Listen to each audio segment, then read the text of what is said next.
If you live in the north in the winter, you know what a day like this means in March.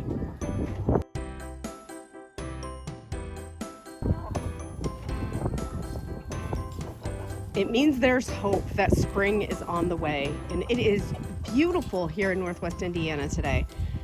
It was beautiful yesterday, but it's even nicer today. It is decently warm for here and sunny, and spring is in the air.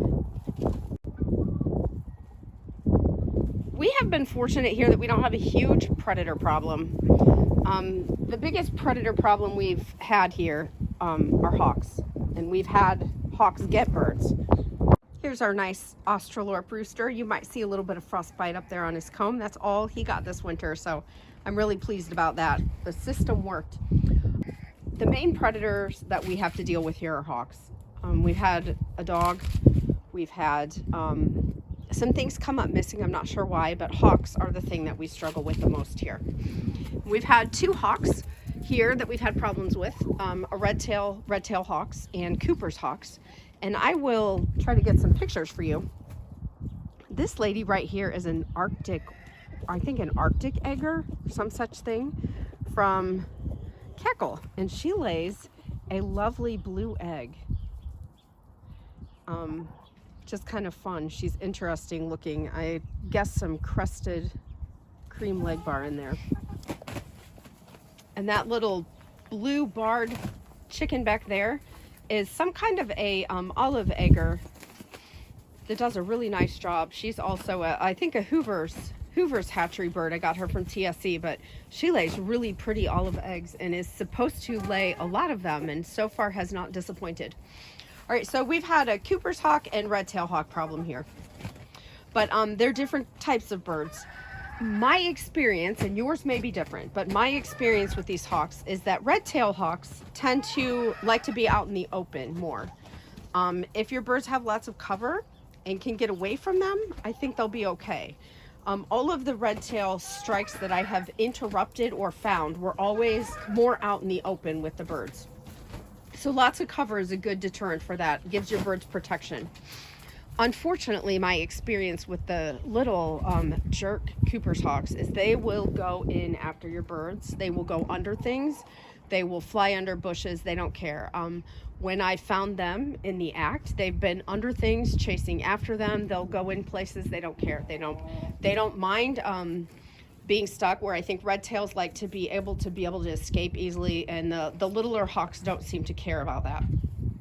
So this time of year, food is scarce. You know, animals are hungry, so your chickens become a little more vulnerable. And about I don't know, over the winter we've had a few problems with hawks. They haven't taken any, but I've seen them. There have been some attempts. Steve walked outside on an attempt and was able to chase the hawk away, and the hen was fine. But anyways, I know they're here. So they've spent some time shut in on days that I'm not here to watch them. We have this lovely enclosed run that, you know, Steve did such an awesome job on it. Right now it has the plastic on it. But last week I came outside one day and could see something flying around in this run, of which at first I thought was just more of those starlings, but it was way too big. And then I watched a hawk fly out of the run. This has been a concern of mine in a way for a while because, you know, we have an automatic door, which is great, but this area down here, and I don't know if you can see it now, but there's a big gap there, if you can see it. And my concern was like raccoons or something. Even though the chickens are penned up in here, a raccoon could slide in there easily and, you know, get to the chickens. Well, I didn't realize it, but a hawk could easily get in here, one of those little Cooper's hawks. So that Cooper's hawk was inside the run with the chickens. So Steve immediately came out, and we have hardware cloths all the areas that he can get in. So the run is now, I'm pleased to say, raccoon and hawk proof. I'm not sure about the starlings. The little sparrows are still getting in. Oh, look at that up there. We're gonna have to power wash this in the spring. It's disgusting. But the The starlings may be a little, they'll have to find a new way in. But I'm really happy about that we can keep that hawk out now. So those are my thoughts on hawks. You can let me know in the comments if you've had different experiences with those hawks. But our biggest problem here has absolutely been with those little Cooper's hawks. They will, they may be small, but make no mistake, they will take down a big chicken and they will harass them and harangue them until they get them, and they don't care.